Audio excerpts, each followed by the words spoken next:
Welcome to Breaking News to Trading Moves. Today we are focused squarely on Micron technology, that's ticker MU, and the very strong profit outlook they just delivered. Yeah, that news has definitely brought one phrase back into the conversation. The memory supercycle. That's the one. So for you, the learner, our goal today is pretty clear. We're going to lay out what's driving this renewed strength and, maybe more importantly, identify which companies are set to gain and which ones might feel the pressure from all this. Absolutely. We're breaking down what this forecast really means for the whole tech supply chain. It's all about the pricing of memory components right now. This is a story about a lot more than just one company. It's about the infrastructure powering AI, really. Exactly. Okay, so let's start with the event itself. Micron didn't just meet expectations. They delivered a really outsized profit outlook for the next quarter. And you can see from the stock's reaction that the market gets it. This wasn't a small beat. It shows a real change in momentum. So what's behind that? Well, it's a perfect storm, really. The guidance is so strong because prices are surging at the same time that supply across the entire memory chip market is getting extremely tight.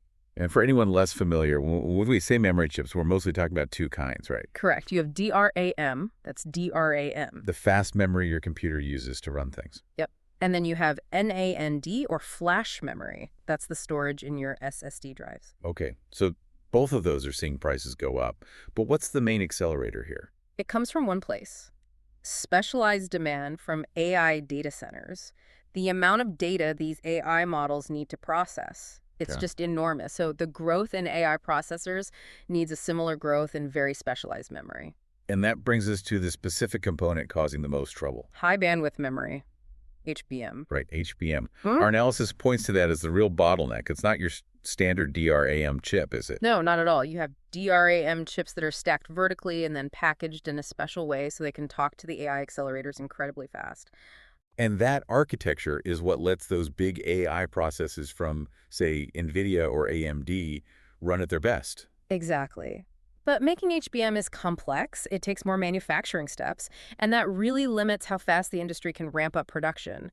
It's not that memory in general is tight. It's that the Rolls-Royce version of memory is in very short supply. And here's the part that makes this a longer-term story. Management is saying this tightness isn't just about HBM. No, it's spreading. It's spreading to other markets, like smartphones and PCs and other parts of the data center. And they're projecting this will last beyond 2026. Beyond 2026, a timeline like that suggests we're looking at a seller's market for memory for a while. So we both know the memory market has this reputation for being very cyclical, big booms followed by big busts. Notoriously so. But when supply gets this tight, especially with AI driving demand, what does that do to pricing power for a company like Micron?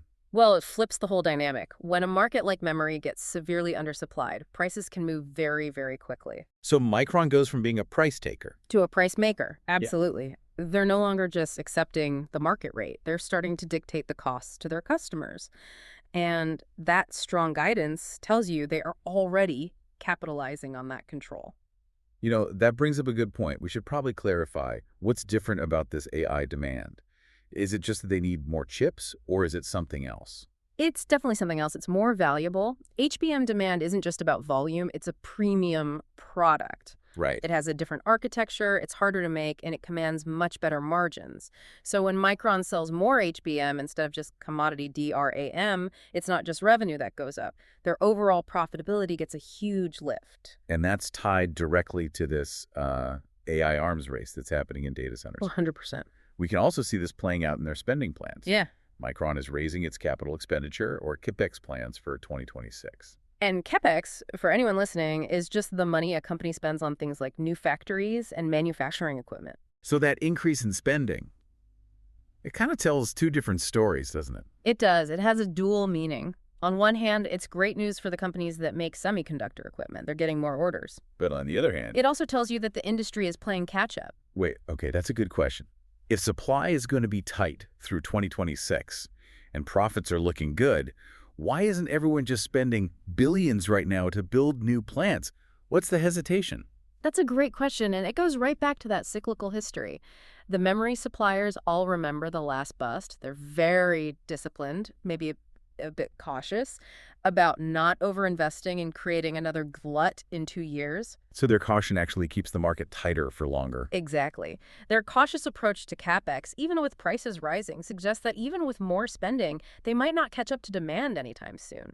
And that scarcity keeps the pricing power right in their hands. Okay, so based on all that tight supply, higher prices, more capex, we can map out some clear categories of companies that are set to benefit. Right. Let's start with the most direct beneficiaries. That would be the memory and storage suppliers themselves. Obviously, that starts with Micron, ticker MU.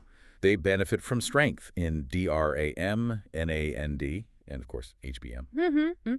And you'd also put Western Digital in that group, ticker WDC. They're very leveraged to flash memory and general storage demand. And we should also include Seagate, ticker STX. This one's a little more subtle, though. A little, but it's important. The logic is as SD prices go up because they use that NAND flash that's in short supply, the economics for traditional hard disk drives or HDDs start to look better. For things like bulk data storage in data centers. Exactly. For archival, for secondary storage, the HDD value proposition improves, and that's a nice tailwind for Seagate. That makes a lot of sense. Yeah. So if Micron is spending all this new money on CapEx, where's that money going? Who are they buying from? Well, that brings us to our next group of winners, the semiconductor equipment makers, the tool makers, as they're called. So we're talking about companies like Applied Materials, ticker AMAT. Lam Research, that's LRCX, and KLA, ticker KLAC. And the reason here seems pretty straightforward. If Micron and others are spending more to build out capacity, these are the companies they're buying from. That's it. They sell the highly specialized equipment needed to make these advanced chips.